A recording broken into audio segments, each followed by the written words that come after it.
Os Estados Unidos voltam a retirar-se da Unesco após 2 anos de retorno à organização.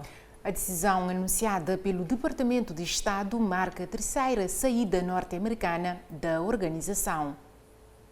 O governo dos Estados Unidos da América confirmou que vai deixar novamente a Organização das Nações Unidas para a Educação, Ciência e Cultura, a Unesco. A medida, que entra em vigor no final de dezembro de 2026, foi justificada por alegados viés ideológico e preconceito anti-Israel por parte da organização. Em comunicado, o porta-voz do Departamento de Estado, Tam Bruce, criticou o foco desmesurado da Unesco nos Objetivos de Desenvolvimento Sustentável e classificou a organização como faciosa e desalinhada com os interesses estratégicos dos Estados Unidos da América. A diretora-geral da Unesco lamentou a decisão, mas admitiu que o anúncio já era esperado, sobretudo após Donald Trump ter mandado reavaliar a presença norte-americana na organização em fevereiro deste ano. É a terceira vez que os Estados Unidos da América se retiram da Unesco e a segunda sob uma administração de Donald Trump.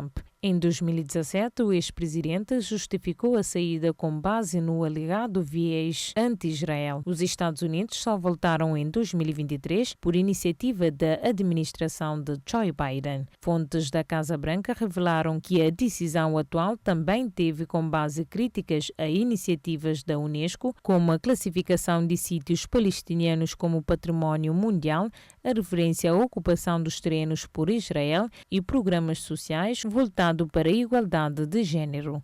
O programa inclui estudos sobre a inclusão e videojogos em igualdade de género e combate à violência contra a mulher. A Casa Branca de Trump considera essas ações como parte de uma agenda ideológica distante dos interesses norte-americanos. Desde os anos 80, os Estados Unidos da América mantêm uma relação instável com a Unesco, por isso saíram pela primeira vez em 1983 sobre Ronald e voltaram em 2003 com George Bush. E esta nova saída reacende o debate sobre o papel dos Estados Unidos nas organizações multilaterais.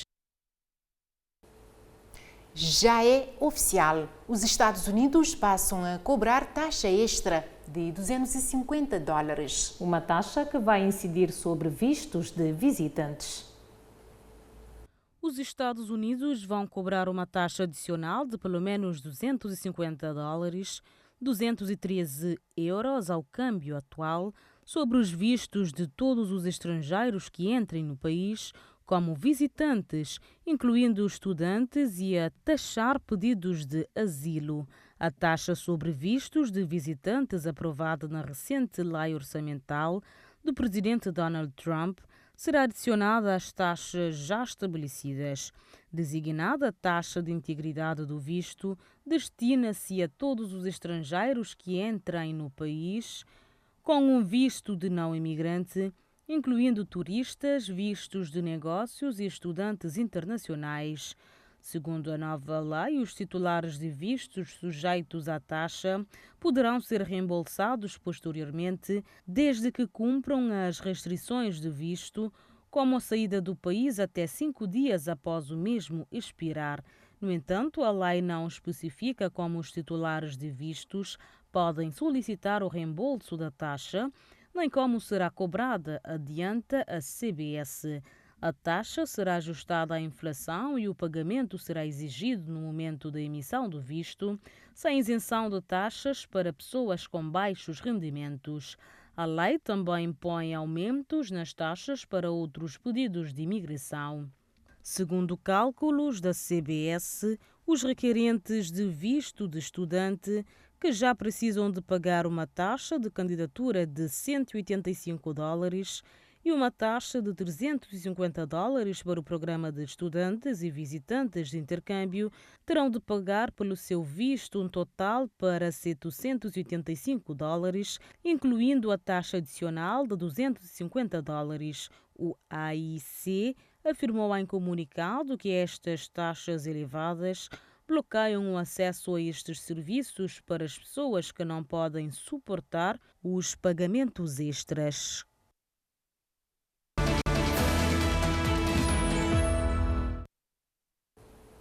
Chuvas fortes e inundações repentinas no leste da China provocam mortos e desaparecidos.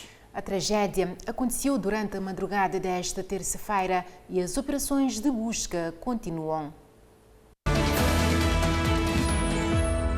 A cidade de Laiwu, no distrito de Shandong, foi fortemente atingida por uma tempestade torrencial que registrou 364 milímetros de precipitação em apenas algumas horas. As chuvas intensas surpreenderam a população ainda durante a madrugada, provocando inundações súbitas que deixaram um rastro de destruição. De acordo com o comunicado das autoridades locais, pelo menos 2 pessoas morreram e 10 permanecem desaparecidas, enquanto as equipes de resgate continuam no terreno à procura de sobreviventes.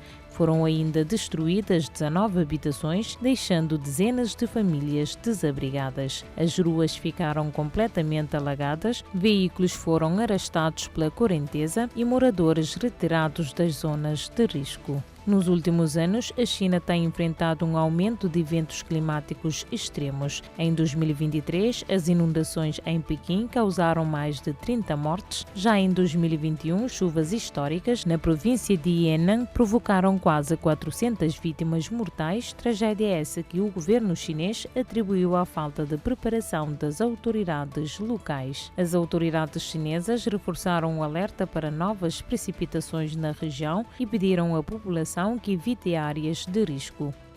O Reino Unido vai avançar com uma construção da central nuclear Sasol-C, um megaprojeto energético que deverá custar aproximadamente 38 mil milhões de libras, o equivalente a quase 45 mil milhões de euros. O anúncio foi feito pelo secretário da Energia, Ed Miliband, que destacou a central como fundamental para a segurança energética britânica. Localizada no leste da Inglaterra, a Sasol-C prevê a instalação de 2 reatores de nova geração EPR e surge como parte da estratégia do governo britânico para reduzir a dependência de hidrocarbonetos, especialmente desde o início da guerra na Ucrânia. O governo britânico vai ser o maior acionista do projeto, com 44,9% das ações, seguido por investidores como o Fundo de Depósito e Investimento de Quebec, com 20%, a Centrica, com 15% e o fundo britânico Amber Infraestrutura, com 7,6%. A estatal francesa EDF, responsável pela construção, entra com 12,5%, reforçando seu papel já consolidado no setor nuclear britânico. A Alemanha manifestou o apoio firme às medidas do controlo fronteiriço da Polónia implementadas ao longo da fronteira com a Bielorrússia. O ministro do Interior alemão, Alexander Dobrindt, visitou a zona com o seu homólogo polaco, Tomasz Siemoniak, e sublinhou o impacto positivo da proteção reforçada. Dobrindt descreveu a Polónia como um dos parceiros mais importantes da Alemanha e da União Europeia. O primeiro-ministro polaco, Donald Tusk, e os membros do seu governo há muito que argumentam que a Rússia e a Bielorrússia estão a encorajar deliberadamente os migrantes a atravessar a fronteira numa tentativa de desestabilizar a Polónia, um aliado da Ucrânia e da União Europeia. O anterior governo polaco reagiu à chegada de migrantes, construindo uma barreira de aço e impondo o estado de emergência em 2021. Já a administração de Tusk intensificou recentemente as medidas para travar a migração ao longo da fronteira, fortemente fortificada da Polónia com a Bielorrússia. Além da vedação de aço, a fronteira é protegida também por equipamento de vigilância eletrônica. Em maio, o Parlamento polaco votou a favor da prorrogação da suspensão dos pedidos de asilo provenientes da Bielorrússia. Atenção a todos os pais encarregados de educação. O uso de telemóveis e redes sociais antes dos 13 anos pode prejudicar a saúde mental das crianças. Foi o que revelou um estudo divulgado nesta segunda-feira e que ouviu mais de 2 milhões de jovens no mundo. A evolução dos smartphones, com uma infinidade de aplicativos, é um atrativo para crianças e adolescentes. Mas esse convívio prematuro com as telas tem um preço alto.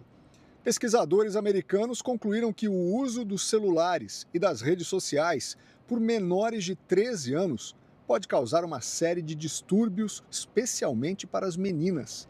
Crianças de 6 anos que possuem celular e acessaram redes sociais apresentaram problemas relacionados à saúde mental. Entre os meninos, 42%, e entre as meninas, 74%. Na infância, o cérebro está em formação e o bombardeio de informações e imagens provoca alterações psicológicas. De acordo com o estudo, crianças expostas diariamente a esses conteúdos apresentaram dificuldades para dormir e insegurança. Também foram vítimas de bullying e declararam ter mais problemas de relacionamento com os pais. E na escola, apresentaram dificuldade de compreensão, tiveram distúrbios emocionais e até pensamentos suicidas. Estudos anteriores já tinham revelado que a exposição excessiva ao ambiente digital gera ansiedade e depressão entre os jovens. Mas desta vez a conclusão foi ainda mais preocupante, o que levou os cientistas responsáveis pela pesquisa a sugerirem a criação de restrições globais para o uso de celular e o acesso às redes sociais. O estudo ouviu 2 milhões de jovens em 163 países. A Hungria decidiu avançar com a construção de um novo oleoduto em parceria com a Rússia e Sérvia, numa decisão que contraria as diretrizes da União Europeia. A revelação foi feita pelo ministro húngaro dos Negócios Estrangeiros, que acusou Bruxelas de estar a isolar a Europa das fontes energéticas acessíveis.